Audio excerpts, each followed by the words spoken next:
native proverb, I am because we are, is the foundation of the ACBN YouTube channel.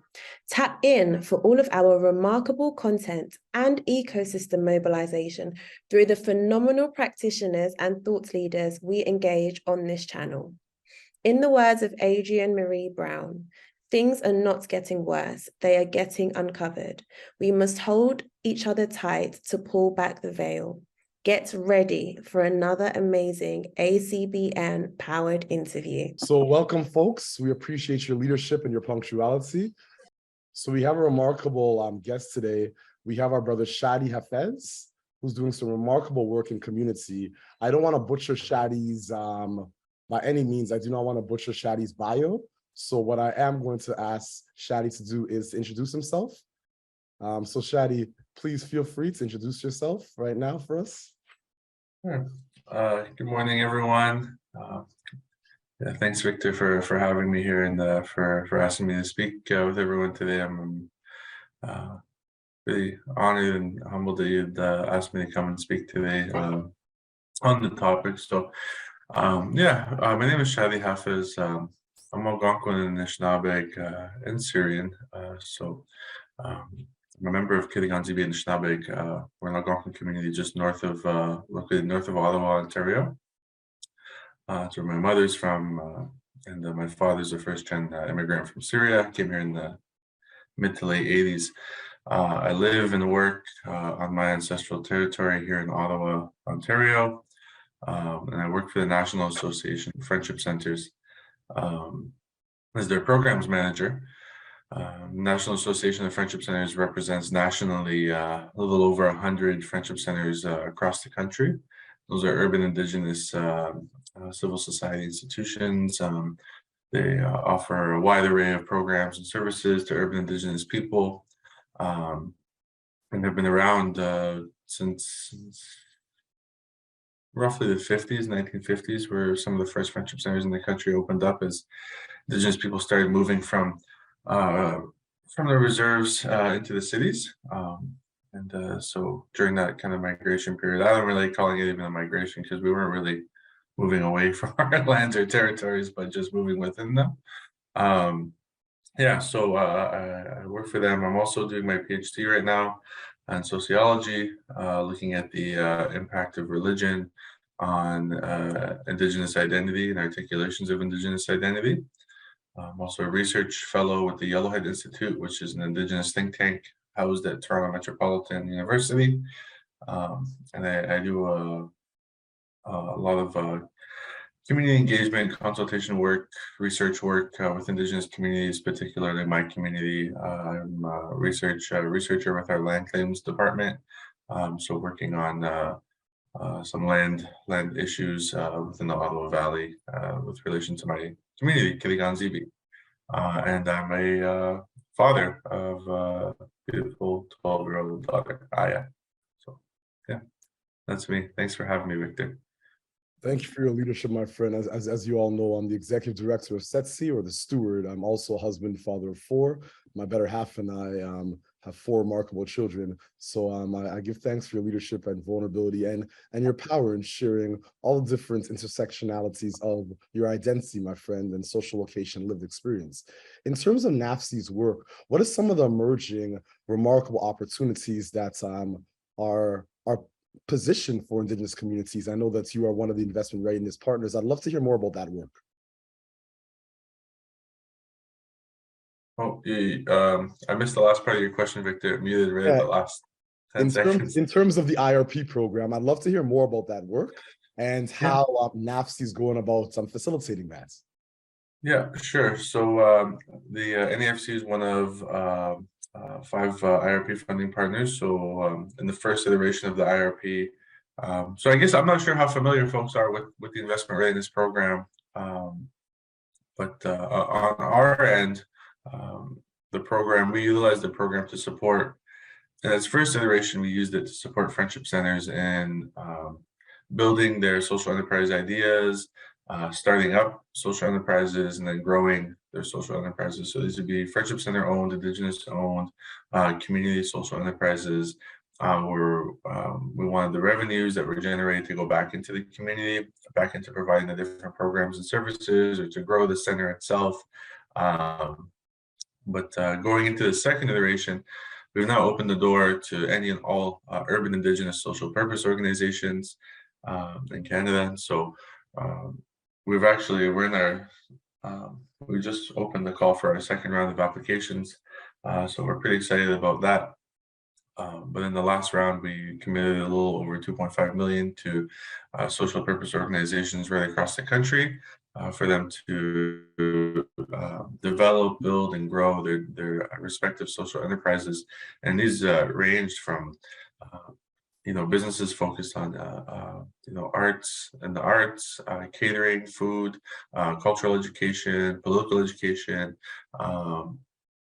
hospitality, and different services for the community. So there's a friendship centers historically, have been offering and doing things that I think we could call or that fit within the term the social economy. But for a long time, we just never really called it that. It was just we were just doing the work that we do, and supporting each other within the community, and also at the same time, kind of generating some form of an inner economy, supporting each other that way. But now with this kind of program, I think it gives us opportunity to access some relatively unrestricted capital, non-repayable capital, which is always nice, to invest into the community and build and grow our ideas, but also it gives us the opportunity to make mistakes when mistakes are made, and try things out. And if they don't work, try again, without the fear of a loan over your head or something like that. So yeah, it's been a really great program for friendship centers and urban Indigenous communities now with us opening the door to all these different organizations. And so yeah, we've been funding some really great organizations aside from friendship centers. We've been funding, and I'll give an example. In Ottawa, there's a youth organization, A7G, that we were able to fund their storefront in the Byward Market.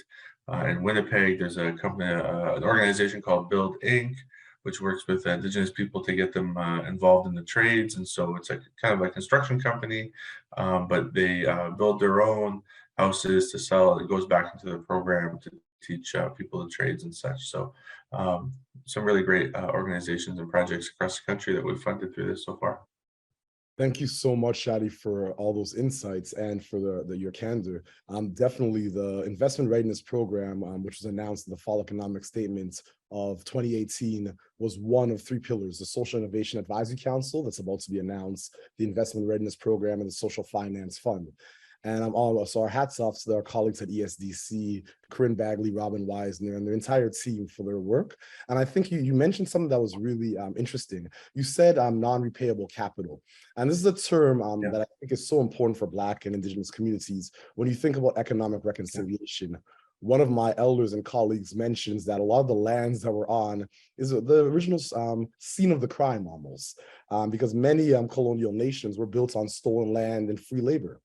Our Beyond Solidarity panel yesterday was absolutely remarkable. And that stems from a conversation that my brother Jeff Sear and I have been having for a while around a national Black Indigenous table, primarily because when you look at some of the commonalities between Black communities and Indigenous communities, our reverence and respect for eldership, our understanding of being stewards of the land, I think there's lots of opportunities for collaboration. In terms of land back movements, in terms of land access, what we've identified at SETC is there's such an intersectional approach to this work, and a lot of groups are working in isolation. So I'll give you an example. When it comes to land access, you have the food sovereignty movements working diligently to access land. Then you have folks in the social purpose real estate space working hard, like Graham from Trinity Sensors, Brother Isaac Olawalafe from Dream Legacy Foundation, Cheryl Case from CP Planning, trying to develop out models. Then you also have the affordable housing folks and the co-op folks. So all these folks are trying to access land. And when I talk to my colleagues at different philanthropic foundations, in some instances, these philanthropic foundations are trying to secure land for public use for social purpose real estate, for agricultural development, for housing, and are being outbid 3-to-1 by the private sector. How is NAFC or yourself as an individual, how are you conceptualizing land back movements in Canada? It's a big question. Big question, Victor. I think just before getting into that, it is important definitely to contextualize what you had mentioned earlier about the non-repayable capital. For us, that's a very important aspect, I think, of the IRP and any kind of work towards, I don't like the term economic reconciliation, but any kind of work towards economic liberation for Indigenous communities is that, like you mentioned, Victor, the wealth of Canada and the United States is built on free land and free labor, right? And then within the Canadian context, the wealth that's been taken out of our lands has built this country up to what it is today, and the standard of living that certain people experience in this country today is built off of the wealth of Indigenous lands. And we see examples now today where Canada is trying to deny that it's accumulated any wealth from our lands. And there's a treaty case right now being litigated in the courts for the Robinson and Huron treaties. And Ontario is arguing that the total accumulation of wealth that they've gained from those treaty lands since the signing of the treaty is negative 11 billion, which, you know, it's BS. But I mean, it's you know, that's kind of what we're up against. And then the fact that under the Indian Act system, Indigenous people, you know, we had no control over our finances until, for some communities, up until the 1970s when the Indian agent left. And my community right now is pursuing another specific claim, a money claim, where our Indian agent at the time utilized all of our band monies to build the neighboring municipality. So all the infrastructure, the roads, the plumbing, the sewage, the buildings, loans to friends to purchase their houses, etc., all came out of our money. And so now we're pursuing a claim to, you know, recuperate some of those funds that were stolen from our community. So we have instances like that. And then the inability to access banks for a long time, to access loans, to have any kind of agency over your own kind of financial or economic freedom in any way. So today, you know, for a lot of Indigenous communities, we're just kind of getting out of the gate in a way, in terms of, like, you know, this whatever, this race or however it might be framed. But so there does need to be a pump of capital into our communities that is non-repayable, and not just as a form of, you know, it is as a form of economic restitution, right, in a big way. And so it's important that you had mentioned that. So for land back, yeah, I'm very straightforward when it comes to land back. I as a personal ideology, I think any lands that are not being utilized for any kind of significant purpose in this country, so specifically crown lands, should be returned to Indigenous communities. So and I'm talking about provincial parks, national parks, different areas in the Northern Territories that are considered crown lands, where they're kind of only utilized for the purpose of natural resource exploitation. I think those lands should be returned to the respective nations that they belong to. Now, in the urban context, I think it gets far more complicated, especially in places where there's you know, significant settlement in cities, etc. There's examples of urban Indigenous reserves and communities across the country where urban peoples have a presence within those spaces and have access to lands. And then there's examples where, you know, we don't at all. But I think first and foremost, you have to work with the host nation, wherever you are, wherever you live. So kind of finding out who the host nation is and what the land issues they're dealing with are. And so if you're living in, you know, Toronto, Winnipeg, Ottawa, Halifax, wherever, Edmonton, all of those cities sit on someone's territory. And so finding out, you know, whose territory that is and how that land became the city that you know you live within, or the area that you live within, And then what are those communities doing with, the municipality, the province, and the federal government to address some of those issues, and are they being addressed?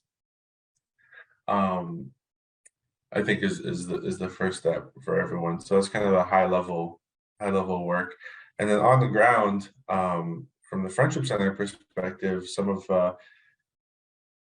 it's a bit twofold, the answer to that question, because some of our the people that we serve in our communities have been displaced from their communities, and so I worked at a Friendship Center in Milwaukee, Quebec, where we primarily served the population that was from about 2 hours away, but the community has no high school, and so all of their youth had to come and live in our city, and kind of like a foster care situation, just so they can attend high school. And so talking about, like, I don't know, 150 or so teenagers that all come into the city from the north that live away from their homeland.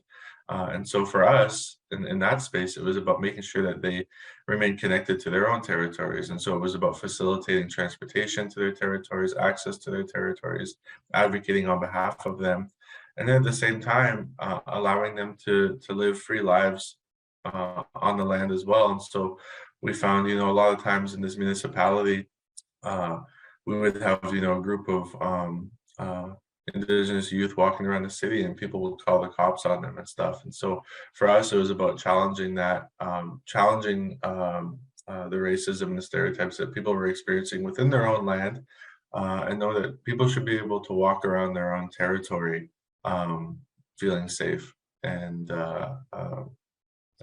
not afraid, So that's some of the work we do, and then also connecting people to the land. So especially within these bigger cities like Toronto and Vancouver, a lot of friendship centers right now are hosting different uh, land-based healing programs, land-based language programs, cultural programs, where we're taking people back out to the land to connect, understand our identities in a better way, revitalize our cultures in connection with the land, and reestablish, I think, a value system that's kind of been attempted to be taken away from us through that reconnection to the land. And when you reestablish that connection to the land for our communities, you also reestablish this political motivation to pursue these land back initiatives, right? We can't really conceptualize land back without being on the land and experiencing what it means to connect with the land and have the land inform your identity. And once you have that, I think the political motivation then kind of starts to grow and emerge from there. I hope that answers your question. It's a big question right there, but Yeah, trying absolutely. to answer it as best as possible. No, those are remarkable insights, my brother. So I appreciate your leadership. And as you said, political motivation, that's another synergy or connection between Black and Indigenous communities in terms of politics. So this year is the last year of the UN Decade for People of African Descent. That was the UN DPAD. And Indigenous communities have a very similar declaration. The UN, as you know, made a similar declaration. I'd love for you to share a bit around that for our colleagues and participants here today. For UNDRIP? Yes, sir. Yeah, so within the international community context, yeah, Indigenous communities all over the world have been working pretty diligently since I believe about the 1970s is when some of the initial work into UNDRIP started happening. And this is a universal declaration on the rights of Indigenous people. And within it, there's a lot in UNDRIP. But essentially, calls on states to respect Indigenous self-determination and Indigenous rights to language, culture, identity, land, and there are some provisions in there as well about economic freedom and economic self-determination as well, political self-determination. So Canada, the United States, New Zealand, and Australia were actually the four states that pushed back against UNDRIP for many, many, many years, and really only signed on under the understanding that it was not a legally binding document, and that each state would kind of figure out their own framework or mechanism for how they would apply it within the Canadian context. So Canada did finally sign on to UNDRIP. There's ongoing conversations right now, and from my understanding, the government's trying to figure out how to make Canada's laws fit within the parameters of UNDRIP. I'm not quite sure how they're going to do that, because BC did also pass similar legislation saying that British Columbia's laws had to line up with UNDRIP, and I think the issue is who's interpreting the provisions of UNDRIP, and under what lens are they interpreting that. So I think the way I might interpret what's in UNDRIP is going to be very different from I don't know, the Liberal Minister of Justice might interpret the provisions of UNDRIP, and so that's something that I think is still being worked out at the national level. There are some working groups and different consultation processes with communities, and there's differing views across the board whether UNDRIP, as something that is not legally binding on the international level, can actually implement the changes we want, and there's people that feel like it really can. And so there's pretty diversity in opinions in Indian country right now about that. So yeah, that's a little bit about UNDRIP. No, that's remarkably helpful. And you used a key word within your statements. Use the word self-determination, and that's one of another intersectional or piece that Black and Indigenous communities share. We have a word, Kujichagulia. And Kujichagulia literally means self-determination. And when I think about these terms that came from our ancestors, these blueprints, black prints, these models and frameworks, it's a perfect segue to my next question around eldership. A lot of our conversation yesterday was around eldership, and Setsy's actually been leading a series called When Elders Speak. In terms of your work at NAFC and your own, I guess, work towards on your journey in terms of identity, social location, lived experience, what is your relationship with eldership, and how do you see eldership within your community manifesting? Yeah, that's a great question, Victor.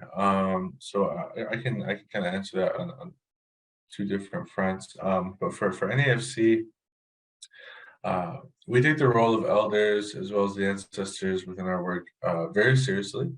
So it's actually embedded within our governance structure. So within our national governance structure, we have our board of directors and our executive. We also have a youth council, and then we have our Senate.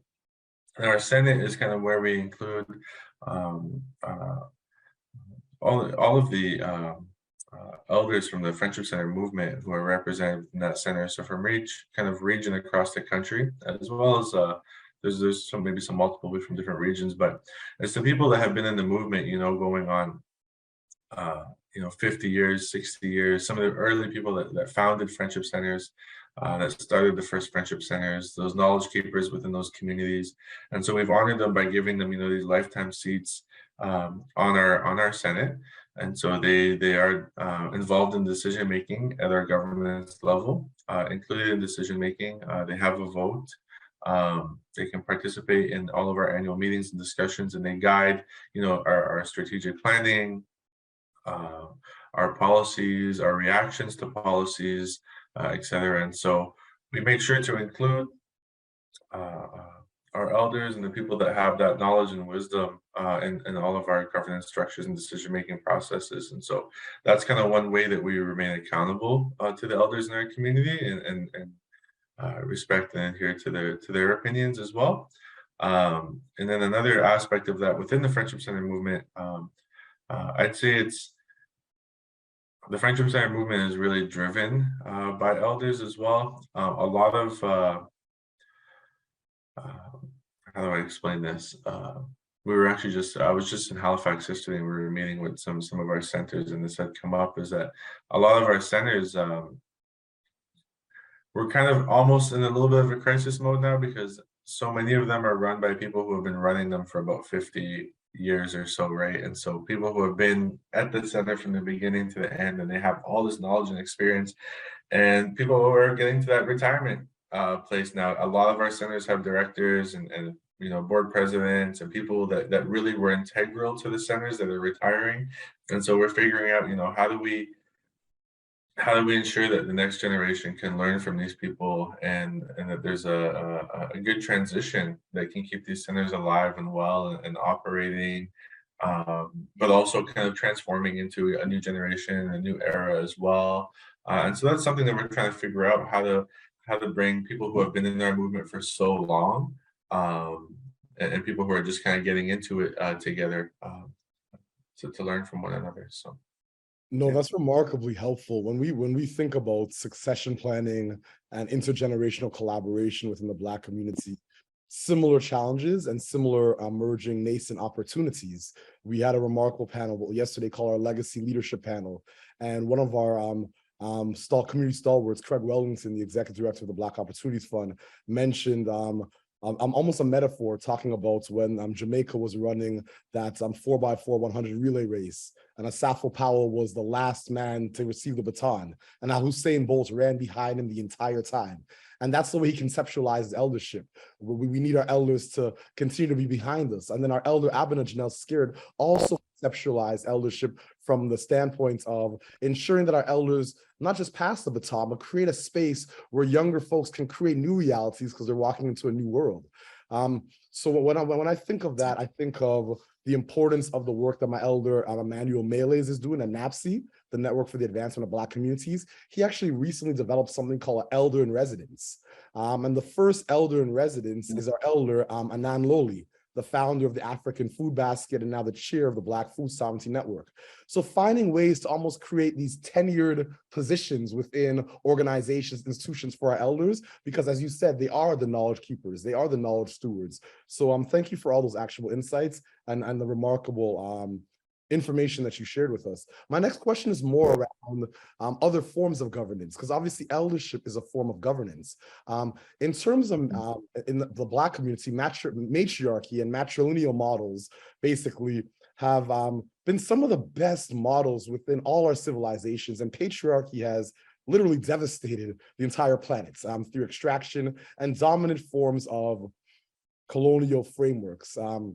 I bring that up to say, in terms of your work at NAFSI, I remember years ago, a remarkable organization, the Canadian Community Economic Development Network, CEDNET, had a conference, and I got to sit on a panel with your colleague, Jocelyn Forsma. That's actually how I originally met NAFSI. It was about 5-6 years ago. And I sat on the panel, and I was just inspired by the level of brilliance that comes when we actually allow our communities to define our own leadership frameworks and models. So with that being said, what does gender justice and gender equity, matrilineal or matriarchal models look like within Indigenous communities? Yeah, really important question as well, Victor. I think within the Indigenous context, there's a lot of work being done to undo the influence and the way that patriarchy was inserted within our communities. And so, through different colonial Christianization and capitalistic processes within our communities, specifically the imposition of the Indian Act, which prohibited Indigenous women from holding leadership positions within our governance structures and communities. So the Indian Act election system for up until the 1950s prohibited Indigenous women from participating in that process. And then the fact that the Indian Act also prohibited Indigenous women from passing on their lineage through gender discrimination in the status system. And so, for up until 1985, if you were an Indigenous woman and you married a non-Indigenous man, you would lose your Indigenous status and not be able to hand that down to your children. And when Indigenous women advocated to push back against that, a lot of Indigenous men-run organizations did not want that to happen, and they pushed against that. And to this day, there's still a lot of issues within our communities with regards to the imposition of patriarchy and patriarchal values that are still informing a lot of our leadership and governance structures across the country. That being said, interestingly enough, the Friendship Center movement has always been a women-driven movement, as opposed to the Indigenous political organizations, which have tended to be a little more male-driven and male-driven. And when you look at, I actually do a presentation sometimes on the history of Indigenous governance in the country, and I do a side-by-side photo of the first Friendship Center boards, and then some of the early Indigenous political organizations like the National Indian Brotherhood and the League of Indian Nations. And the photos are a pretty good image representation of that, because what you see with the Indigenous political representation going back 30, 40, 50 years is that it's all men in the photo. And then when you look at the Friendship Center movement boards and groups, is predominantly women. And so that was historically, the Friendship Centers were a space, I believe, and there hasn't been a whole lot of research into this quite yet. It's just kind of internal work that we've uncovered on our own and known on our own, is that within the community, Friendship Centers were a space where, given the fact that Indigenous women could not participate in the governance structures of our communities and the political governance structures of our communities, these became spaces where agency and authority and jurisdiction by Indigenous women could be kind of practiced within the urban context. And so a lot of the first Friendship Centers were founded by women. The boards were made up by women, and to this day, the majority of our centers are led by women executive directors and women presidents as well. So within our movement, we value that and definitely respect that, and hold that up as an example of an approach to governance that within our understanding of it, we make sure that we include elders, youth, and women within our governance structures and our leadership structures. And are there issues within even our movement? For sure, and those are things that we're pushing back against, even in the ways that we meet with each other. So at our annual meetings, for a long time, we had very rigid and colonial meeting processes that I think, are a result of different colonial patriarchal systems. And so we're trying to do away right now with a lot of those structures and redevelop processes and decision-making processes and communications processes that are informed by our indigenous identities that are far more holistic and value elder, youth, and women representation within those spaces. And so we actually just got rid of Robert's Rules of Order. We're no longer using those with our meetings and structuring things a bit differently. But yeah, I definitely encourage people to take a look at the Friendship Center movement across the country, and you'll find actually each of our provincial territorial associations. So the national movement is women-led, and each of our provincial territorial associations is woman-led, I believe, yes, except for Manitoba, but Saskatchewan, Alberta, British Columbia, Ontario, all of those regional associations are also led by women, and predominantly, I believe, I'm trying to think back on all the employees within each of the organizations, but yeah, I think it's safe to say that we're a majority women-led organization. I am the minority at the NAFC. So, well, that probably speaks to the success of NAFC and the sustainability, 50 years. And I believe that when I speak to my wife, my better half, women are much better stewards than men in many ways. Primarily, they have XX chromosomes, we're XY. So that's probably one of the reasons for NAFC's success. That's gender equity and gender justice lens that's embedded within your framework. A lot of times when we think about the term social innovation, a lot of communities almost have the luxury and the privilege to conceptualize and talk about the theory of social innovation. Other communities, the word social innovation is about survival, literally. We have to almost leverage the practical application of it. So when I think about the remarkable work that my colleague Tiffany Callender from the FACE Coalition is facilitating, FACE is pretty much like the first and only Black CFI in the country, doing some remarkable work around economic development. There's, I believe, over 50 AFIs across the country. I'd love to hear more about the economic development piece that has been developed within Indigenous communities. Yeah, I mean, there's different kind of aspects of economic development within our communities, and I think a lot of times what gets really highlighted and talked about are these very large scale initiatives, specifically around resource extraction or exploitation. So whether that's in forestry, mining, oil, natural gas, etc.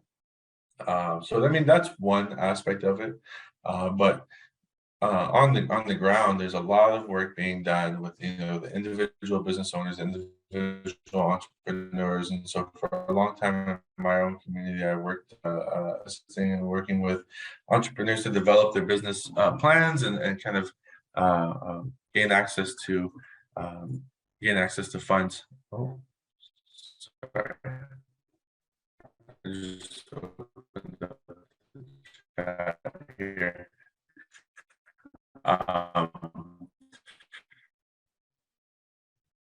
The urban indigenous community in particular, our focus right now is how do we develop and build a sustainable and economically sustainable movement that can last, 7 generations going forward, and different parties, or the goodwill of overall Canadian society. So whenever they feel like they need to um, um, work with Indigenous peoples or make up for some of the issues that happen, we see a little bit of an influx in funds. And then when we get a government that feels a little more hostile to that, we see a decrease in funds. And that's not a sustainable approach, obviously. And some of our organizations have actually just vanished off the face of the earth because of certain political changes in this country. One example was NAHO, so the National Aboriginal Health Organization, that was just in the Harper era, lost all funding and had to close its doors, and they were doing really great health work and health research. So for us, it's really about one, on the ground, looking at how different centers can diversify their revenue streams so that we're not relying on like 98% government funding, and where we have opportunities to generate revenues within the community, but not just in kind of any way. So we do have a parameter or kind of guidelines for how we look at social enterprise development, economic development within our community. And one, it has to address some kind of social need. So it's not just business for business sake. Two, it has to have a positive social impact in the community. And so not getting into businesses that may harm our communities. And then three, it has to generate some form of collective wealth within the community, and whether that's through employment or some kind of redistribution of capital back into the community. That's kind of the three principles that we're looking to abide by in development of those businesses. And then another aspect of that also is to find ways and tools and mechanisms to create opportunities for us to invest within our own communities. So one thing that I'm pushing for at our level is that there are a lot of people who are kind of, I think, waking up to or realizing this need for one, land back, and two, cash back. And I've seen in certain cities and places people willing to give back their lands, people inheriting wealth and property from their great grandparents, and being a little more progressive about what to do with it and trying to give that back to communities. And so I'm currently thinking through a process, how can we have a product built specifically for accepting cash back and land back, and then being able to use that to reinvest into our communities and ensure the sustainability of our communities over the long term. Yeah, so and not to view it as charity. I don't like viewing it as charity. So not a charitable structure, but rather something different. So there's some examples of this in Seattle. There's an organization that allows for people to pay rent to a land, an Indigenous community that doesn't have a land base in Seattle. So these funds actually go back into a community trust to give them the opportunity to buy land back within their territories. Yeah, so there's some examples of things like that happening right now. And so something that we're looking into as well. Hope that answers your question. Yeah, absolutely. It does more than answer my questions. It segues perfectly into the next question. When we speak about land, and you alluded to the healing of land earlier and some of those initiatives, my wife actually taught me a lot about soil amendments and soil regenerative frameworks of just the soil and the land and the healing that's required. I've never heard of Father Earth or Father Africa or Father, when we conceptualize our planet as people of African descent, we use the term Asasiya, or Mother Earth, Mother Nature. We see her as a mother, a feminine deity. So when I say that, I'm going towards a question around agricultural development and food sovereignty. Is there any work that you're seeing right now emerging within Indigenous communities, specifically around food sovereignty and agricultural development, that's inspiring you? Yeah, definitely. There's a lot of communities that are trying to work around this within the urban space. Interestingly, some of our friendship centers are positioned in like a wide array of spaces, and so we have some friendship centers that are in populations of like 3,000 people or less, and we have the bulk of our centers are in this like kind of 20 to 50,000 uh, people population centers, and then we have a few that are in the million plus places, and so each of their experiences on food sovereignty are quite different, as you can imagine. Um, and so within the urban space, we have people doing, these urban gardens, and these, some of them are building them on top of friendship centers, and in the backyards of friendship centers, and different programs to connect people with traditional foods and diets and practices.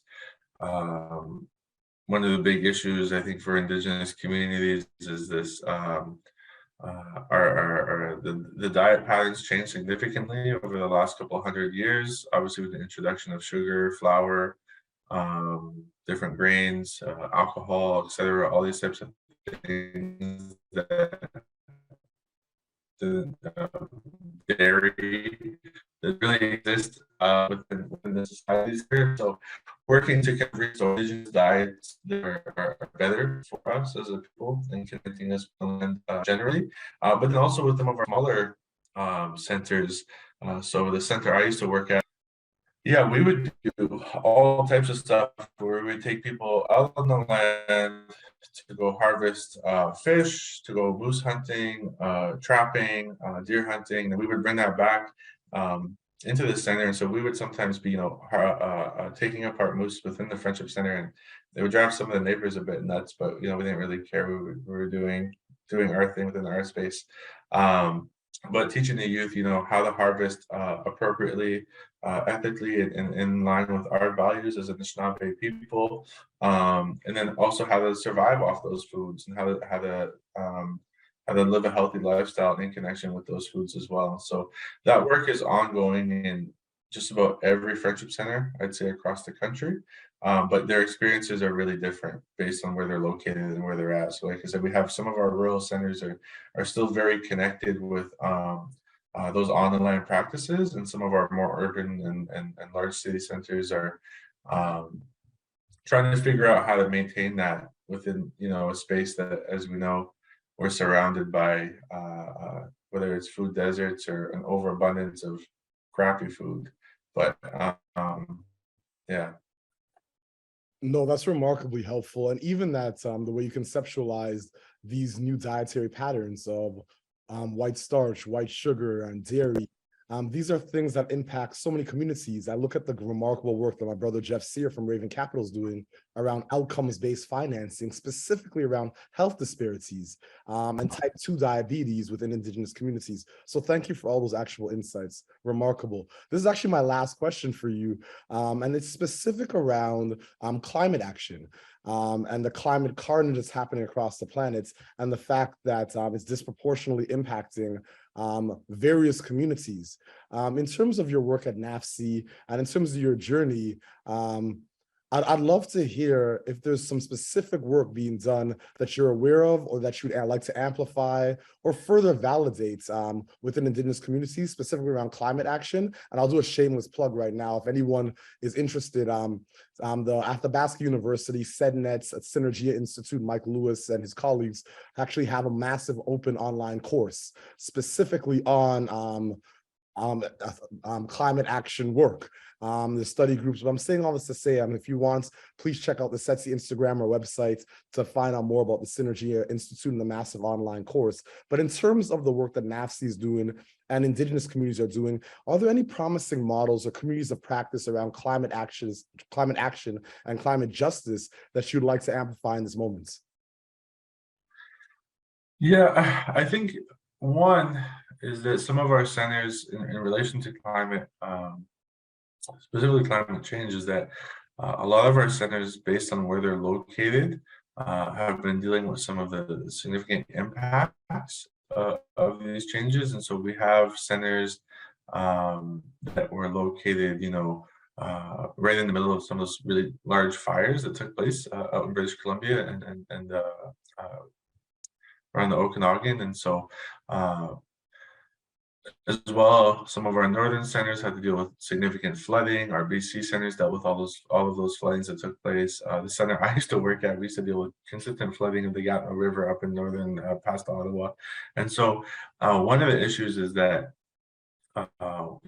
with climate change, there's all of these types of different changes that are occurring, disasters that are occurring, movements of people, etc.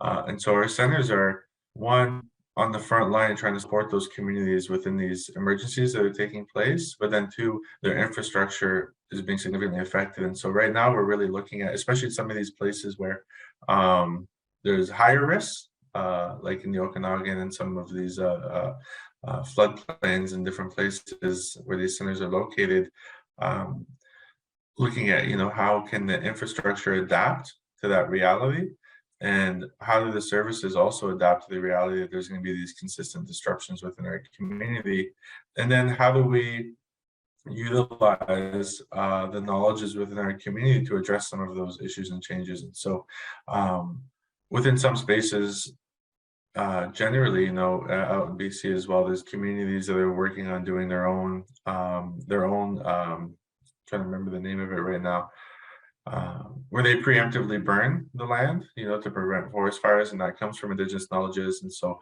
different communities working towards that, or working with my friendship center that was located in Maniwaki, working with some of our elders who were knowledgeable about where the river would flood historically, always, and sharing that knowledge with, sharing it again, because a lot of these settler communities were informed prior to building their cities that they weren't building them in good locations, but chose to ignore that.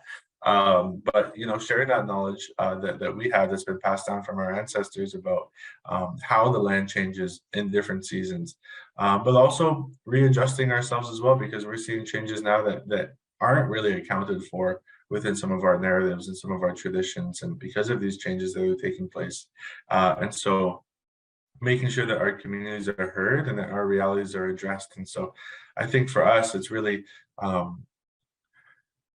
right now, I think we're just starting to figure out how to adapt and change with these changes that are coming down the line from us. But at the same time, asserting that our knowledges and our perspectives and our sciences and our worldviews are key to solving some of these issues, or thinking around some of these issues. And so we need to make sure that Indigenous communities are included in those processes. Otherwise, I don't think we have much of a hope. Yeah. I agree completely. And thank you so much for all those actionable insights around adaptation and mitigation.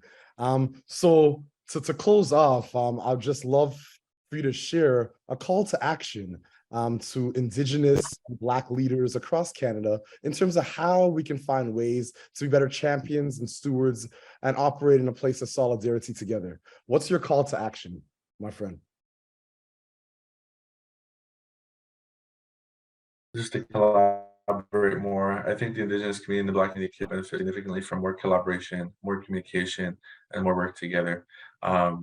And yeah, just sharing more with each other, doing more things like this. I think there is some collaboration that takes place, but not enough. And I think we need to continue that work, and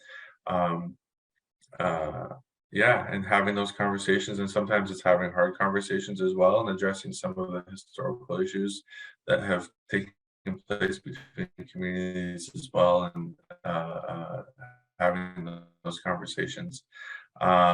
So I think that would just be my call to action, is more collaboration.